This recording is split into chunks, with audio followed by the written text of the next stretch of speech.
My dad kicked me out after believing my stepmom's lie that I stole her daughter's college fund, so I made his future mine to decide. 5 years ago, I was living at my dad's house after I finished college, planning to save up enough to get my own place. You'd think things would be pretty normal, right? Just a guy coming back to his family's home, hoping to get on his feet. But nah, it wasn't like that. My dad had remarried when I was in high school to a woman named Emma, and she had a daughter, Chloe, who was a few years younger than me. Let's just say right off the bat, they weren't exactly thrilled about having me around. I don't know how to explain it, but from day one, Emma and Chloe made it pretty obvious they didn't like me. They had this way of acting like I wasn't part of the family, you know? Like I was some outsider crashing their little party. It wasn't even subtle. Emma would always make these passive-aggressive comments, and Chloe would give me these looks like I was the enemy. The worst part?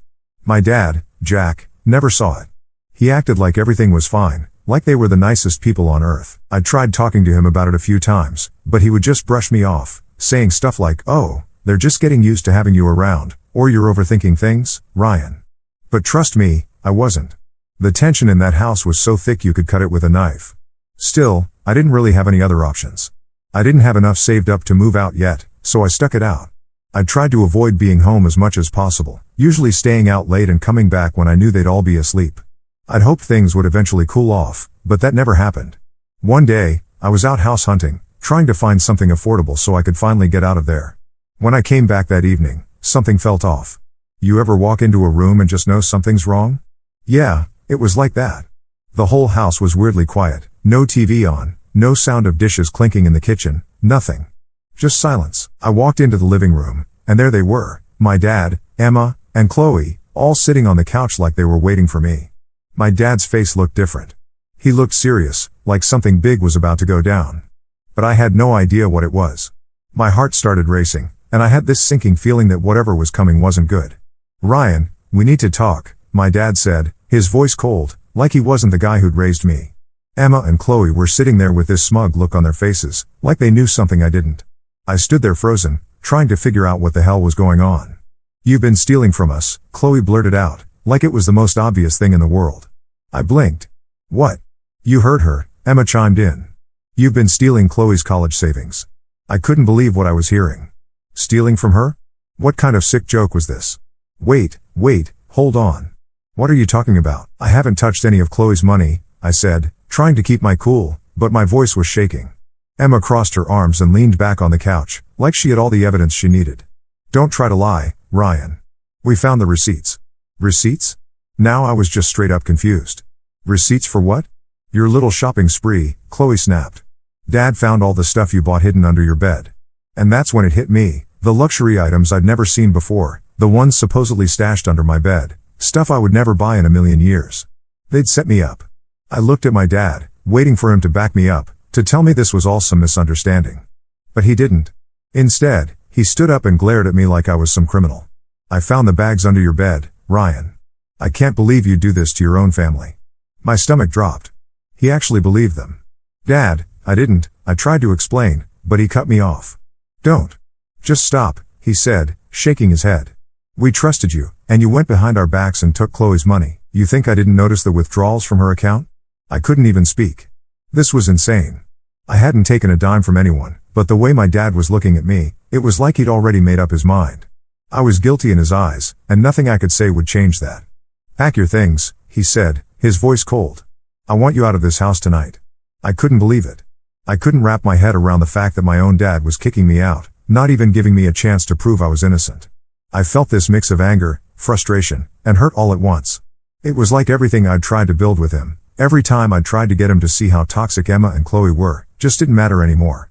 "Dad, please, just listen." "No," he said, his face hard. "We've listened enough. It's over." That's when Emma got up, smirking like she just won some kind of game. "You should have known better, Ryan. Family doesn't steal from family."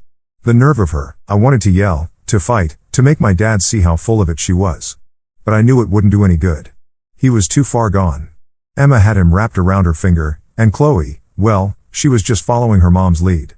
I packed my stuff that night, my hands shaking the whole time. I didn't take much, just a suitcase and a few essentials. The entire time, I could feel my dad's eyes on me, watching like he was making sure I didn't take anything else. It broke me. This was the man who'd raised me, who I thought would always have my back, and here he was, throwing me out without even letting me explain. As I walked out the front door, I didn't look back. I couldn't. It hurt too much. I didn't know where I was going to go, what I was going to do, but one thing was clear: my dad had chosen them over me, and that, more than anything, was what hurt the most. After that night, I crashed at a friend's place for a while. My friend Matt, who's honestly a lifesaver, let me stay on his couch while I tried to figure out what the hell just happened. I felt like my whole world had flipped upside down in the blink of an eye. One day, I was thinking about house hunting and saving money, and the next, I was practically homeless, accused of stealing from my own family. It was surreal. At first, I thought I could fix it. I mean, it was obviously some huge misunderstanding, right? Like, I thought if I gave it a few days, maybe my dad would realize he'd made a mistake and call me, apologize, and let me come back. I kept checking my phone every hour, hoping there'd be a message from him. But days went by, and nothing. Dead silence. I kept replaying the whole thing in my head, wondering how it all went so wrong. The more I thought about it, the more everything pointed back to Emma and Chloe. They must have planned this for a while.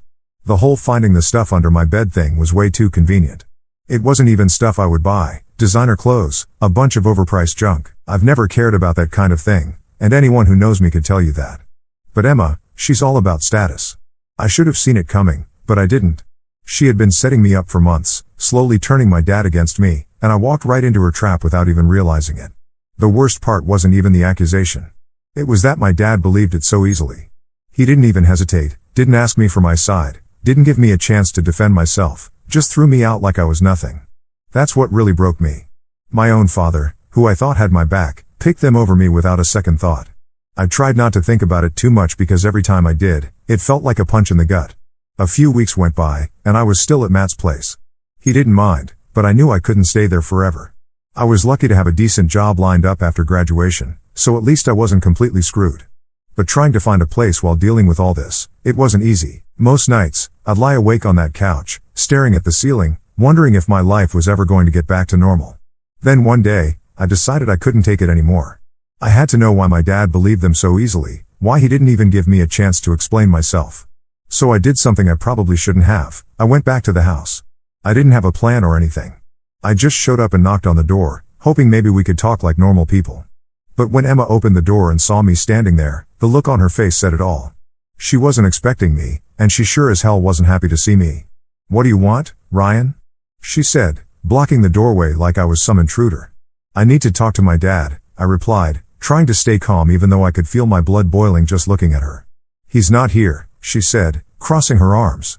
"And even if he was, I doubt he'd want to see you after everything you've done."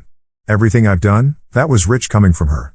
I could feel the anger rising in my chest, but I tried to keep my cool. "I didn't do anything, Emma. You and Chloe set me up, and you know it." She didn't even flinch. "I don't know what you're talking about. Maybe you should leave before things get worse." I should have walked away. I know that now. But in the moment, all I could think about was how unfair this all was, how she turned my own dad against me and then acted like she was the victim. I wasn't leaving until I got some answers. "Where's Dad?" I asked, my voice sharper than I intended. "I'm not leaving until I talk to him," Emma sighed, like I was some kid throwing a tantrum. "He's at work. But like I said, he's done with you, Ryan. You stole from this family. You're lucky we didn't call the cops." That was it. The cops? Seriously? She was taking this to a whole new level of crazy. I could feel the anger bubbling up, but I knew if I didn't leave, things were going to get ugly, so I turned around and walked away, fuming. After that, I stopped trying to fix things. It was clear my dad had chosen his side, and nothing I said or did was going to change that.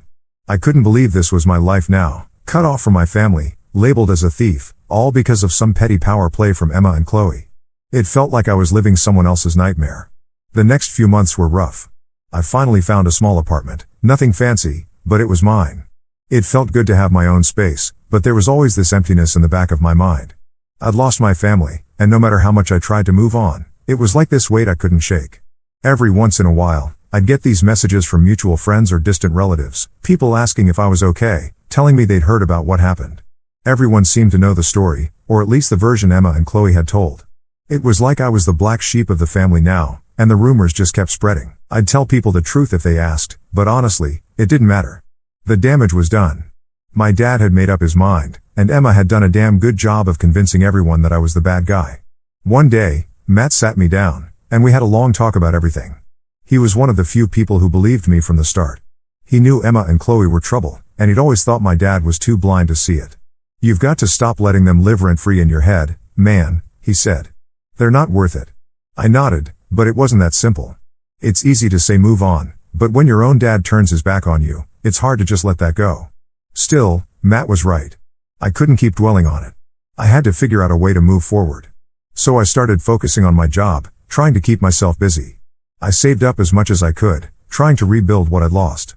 It wasn't easy, but little by little, I started to get my life back on track. But even as things got better, that feeling of betrayal never went away. I kept thinking about all the times I'd tried to make things work with my dad, all the times I'd tried to tell him about Emma and Chloe, and in the end, none of it mattered. They won, and I was the one who lost everything. Looking back, I guess I should have seen it coming. But you don't expect your own family to stab you in the back like that, and you definitely don't expect your dad to just stand by and let it happen. I had finally gotten to a place where I wasn't thinking about them as much. I'd moved into my own apartment, settled into my job, and was starting to feel like I could move on. But of course, life doesn't let you off that easy. One afternoon, out of nowhere, I get a knock on my door. Now, I wasn't expecting anyone. I'm not exactly popular with surprise visitors, so I figured maybe it was a neighbor or something. But when I opened the door, it wasn't a neighbor. It was my dad, Jack, standing there looking like a ghost. My first reaction was pure shock. I hadn't seen or heard from him in months. After everything that went down, I figured he was done with me. He'd sure as hell made it clear back then that I was the bad guy in his eyes. But now here he was, on my doorstep, looking all, I don't know, guilty. "Ryan," he said, almost like he was unsure if I'd even recognize him. As if I could forget the face of the guy who basically threw me away like garbage. "Can I come in?" I didn't know what to say. Part of me wanted to slam the door right in his face. The other part of me was curious. Why was he here now, after all this time? Was he here to apologize? Was he going to tell me he finally saw through Emma's lies? My brain was racing, but all I could manage to say was, "What do you want?" He hesitated for a second, like he wasn't sure how to answer that. "I need to talk to you. It's important." Against my better judgment, I stepped aside and let him in. It felt weird having him in my space. This was my new life, my clean slate, and now the guy who practically kicked me out of his life was standing in the middle of my living room, looking around like he didn't recognize me anymore. He sat down on the couch without asking, and I just stood there, waiting for him to start. There was this awkward silence that hung between us, thick and uncomfortable. Finally, he cleared his throat and looked up at me. "I made a mistake, Ryan," he said, his voice low. "A big one." I crossed my arms, not wanting to give him any slack just yet. "Yeah? What mistake was that?" He looked down at the floor, fidgeting with his hands like he didn't know where to begin. "Emma, she wasn't who I thought she was. Chloe either. They lied to me about everything." I didn't say anything. I just stood there staring at him, waiting for him to get to the point. This was the moment I'd been waiting for, some acknowledgement that I wasn't the bad guy, that he had been wrong. But hearing it didn't feel as good as it felt as I thought it would. It actually kind of pissed me off, like it took this long for him to figure it out after everything. They set you up," he continued, his voice cracking a little. "Emma planted all that stuff in your room, the receipts, the clothes. It was all her idea. She used you to cover up the fact that she was the one spending Chloe's college fund." I wanted to laugh. It was so ridiculous that it almost didn't seem real. "And you just believed her? You believed them without even talking to me?" He looked up at me, his eyes filled with regret, but it didn't matter anymore. Regret wasn't going to fix anything. "I know, I should have listened to you. I didn't want to believe that Emma could do something like that. I was blind, Ryan. I was stupid." "Yeah, you were," I said, maybe harsher than I meant to, but I didn't care. "I'm sorry," he said, his voice barely a whisper. I didn't know what to say.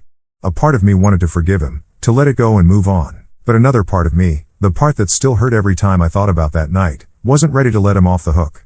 "Why now?" I finally asked. "Why are you telling me this now?" He sighed, leaning back on the couch. "Emma's parents told me the truth a few weeks ago. There was a huge blow-up between them, and everything came out. They couldn't keep it a secret anymore." "So what? You only believe it because someone else told you? You couldn't take my word for it back then?" He winced, like my words physically hurt him. I should have believed you, Ryan. I know that now. I just didn't want to see it. I didn't want to admit that I'd married someone like that. And yet you did," I said. "And you threw me under the bus to protect her." He didn't say anything to that, and for the first time in my life, I saw my dad look defeated. It was weird. Growing up, he'd always been this strong, confident guy, but sitting there in my apartment, He just looked old, like all the fight had been drained out of him. I filed for divorce, he finally said, his voice barely above a whisper. A few weeks ago. I couldn't stay with her after what I found out. Good for you, I said, my voice flat. He looked up at me, and for a second, I thought maybe he'd stand up and leave. But then he said something I didn't expect. I need your help, Ryan. I blinked. My help? He nodded, looking almost desperate. Emma's got a lawyer who's trying to take me for everything. I know you're friends with one of the best divorce attorneys in the city. I was hoping maybe you could put in a word for me, help me out. I couldn't believe what I was hearing. After everything, after kicking me out, accusing me of being a thief, choosing them over me, he was here asking for my help. You've got to be kidding me, I said, my voice rising. You think you can just waltz back into my life, say you're sorry, and then ask me to help you after everything you put me through? I know it's a lot to ask, he said quickly, like he was trying to stop me from blowing up. But I'm trying to make things right. I want to fix our relationship, Ryan. I want to make up for what I did. I shook my head, letting out a bitter laugh. You don't want to fix anything. You just want me to help you get out of this mess with Emma. That's not true, he said, but I could see it in his eyes. He wasn't here just to apologize. He was here because he needed something from me. I think you should leave, I said, stepping back toward the door. He stood up, looking like he was about to argue, but then he stopped. Maybe he realized there was no point. Maybe he finally understood that it was too late. Ryan, I'm sorry, he said again, but it sounded hollow this time, like he knew it wasn't enough. I didn't say anything. I just opened the door and waited for him to walk out. He hesitated for a second, but then he stepped outside, turning to look at me one last time before I closed the door in his face. And that was it. The man who had been my father, the man I had once looked up to, was gone. And this time, I wasn't waiting for him to come back. After my dad left that day, I thought maybe, just maybe, things would calm down, like I could finally move on for real. You know, he'd come to me, said his half-baked apology, asked for my help, which I shut down pretty fast, and that was that. I figured I wouldn't be hearing from him again anytime soon. But of course, life doesn't work like that. A few days later, I get a call from my mom. Now, my mom and I were never super close. She and my dad split when I was a kid, and I'd spent most of my time with him growing up, especially after he remarried. Still, I thought she had my back through all this. I'd told her what happened with Emma and Chloe, and how my dad kicked me out. She wasn't happy about it, but she didn't seem all that surprised either. She always thought Emma was shady, but that was about the extent of it. So when she called, I wasn't expecting much, probably just her checking in, maybe asking how I was doing. But the second I picked up, I could tell something was off. Ryan, she started, her voice softer than usual. We need to talk. I braced myself. The way she said it, I knew it wasn't just a casual conversation. What's up? I asked, trying to keep it light. She hesitated, and that's when I knew this wasn't going to be good. Your father called me. My heart dropped. Of course he did. Okay, I said, dragging out the word, waiting for the punchline. He told me about everything, she continued, about Emma, the accusations, and the divorce. He wants to fix things with you, Ryan. I couldn't help but laugh, though there wasn't anything funny about it. Yeah, I know. He already tried to get me to help him out with his divorce lawyer. There was silence on the other end. My mom was never great at hiding her emotions, so I could practically feel the tension coming through the phone. He's really sorry, Ryan, she finally said. He knows he messed up. I rolled my eyes. Great. So now what? He thinks everything's just going to go back to normal because he said sorry? I think he wants to make things right, she replied, but her voice was shaky, like she didn't fully believe it herself. Right for him or right for me? I shot back. Because from where I'm standing, it looks like he's just trying to save his own skin. I could feel the tension in her silence. Ryan, you can't keep holding on to this anger forever, she said, her voice getting that edge it always got when she was about to lecture me. At some point, you need to forgive him. He's your father. Yeah, and he's the same guy who kicked me out because he believed his wife over me, I snapped. Forgiving him isn't as easy as you think, Mom. I'm not saying it's easy, she said, a little softer now. But he's trying. He came to you, didn't he? Yeah, because he wants something from me, I said, frustration boiling up again. It's not about me, Mom. It's about him. It's always been about him. She went quiet again, and I knew she was trying to figure out how to get me to see things her way. But I wasn't budging, not this time. I get that you're hurt, she said eventually. But family is complicated, Ryan. People make mistakes, and yeah, your dad made a big one. But he's trying to fix it. I could feel the heat rising in my chest. He's not trying to fix me. He's trying to fix his divorce, and he's using me to do it. You don't get it, Mom. I do get it, she said, but I could hear the frustration creeping into her voice now. I understand that he hurt you, but he's still your dad, and that counts for something. I wanted to hang up. I didn't want to have this conversation anymore, but something stopped me. Maybe it was the way her voice cracked, or maybe I was just tired of fighting with everyone. I don't know. I just stood there, phone in hand, trying to figure out what to say next. You're defending him, I finally said, the words coming out more like an accusation than anything else. I'm not defending what he did, she replied quickly. I'm just saying maybe you should give him another chance. I couldn't believe what I was hearing. Give him another chance? After everything? Why? Because he suddenly realized Emma was lying? Because he finally decided to believe me? Ryan, please, she said, her voice breaking a little. I'm not asking you to forget what happened. I'm just asking you to think about it. I shook my head, even though she couldn't see me. You weren't there, Mom. You don't get it. I know I wasn't there, she said softly. But I'm still your mother, and I want what's best for you. Carrying around all this anger, it's not good for you. I laughed again, but this time it came out more like a bitter chuckle. Yeah, well, I'll tell you what's not good for me, letting someone walk all over me and then pretending everything's fine. I'm not saying that, she said quickly. I'm just saying maybe it's worth talking to him again. I couldn't do this anymore. I've got to go, Mom, I said, cutting her off. Ryan, please, I'll talk to you later. And with that, I hung up. I stood there for a while, staring at my phone, wondering what the hell had just happened. My own mom, who had always warned me about how manipulative Emma was now defending my dad like he was some kind of victim in all this. It didn't make sense. None of it made sense. Over the next few days, I tried to put it out of my head, but the more I thought about it, the more it gnawed at me. How could she not see what was happening? How could she side with him after everything? Was I the crazy one here? Then, out of nowhere, I get a text from my mom. It was short, just a few lines, but it hit like a punch in the gut. Your father and I talked. He wants to come over and explain things. I think you should let him. Family matters, Ryan. Don't forget that. That's when it clicked. My dad had gotten to her somehow. He'd convinced her to take his side, to push me to forgive him. It wasn't just about him anymore. Now my mom was involved too. I didn't respond. I didn't know what to say. I just sat there, staring at the screen, feeling like everything I'd been holding on to was slipping through my fingers. Family matters, that's what she'd said. But what happens when your family is the one that tears you apart? I wish I could say everything got better after that call with my mom, but life's not that simple. The whole situation left me more confused than ever. I spent the next few days going over everything in my head, thinking about what she said. Family matters. Sure, family matters, but what do you do when your family's the reason you feel like crap all the time? I tried focusing on work, on keeping my life moving forward, but it was hard. It was like no matter what I did, the weight of all this family drama was always there, just hanging over me, and it wasn't like I could just not think about it. My dad showing up at my door, my mom taking his side, it was too much. Then, a week or so after my mom's call, I get another knock at the door. For a split second, I thought it might be Matt stopping by to hang out or something. But no, when I opened the door, there was my mom, standing there looking like she was carrying the weight of the world on her shoulders. Can we talk? She asked, not even waiting for me to invite her in. She just kind of pushed her way inside, like this conversation was happening whether I wanted it to or not.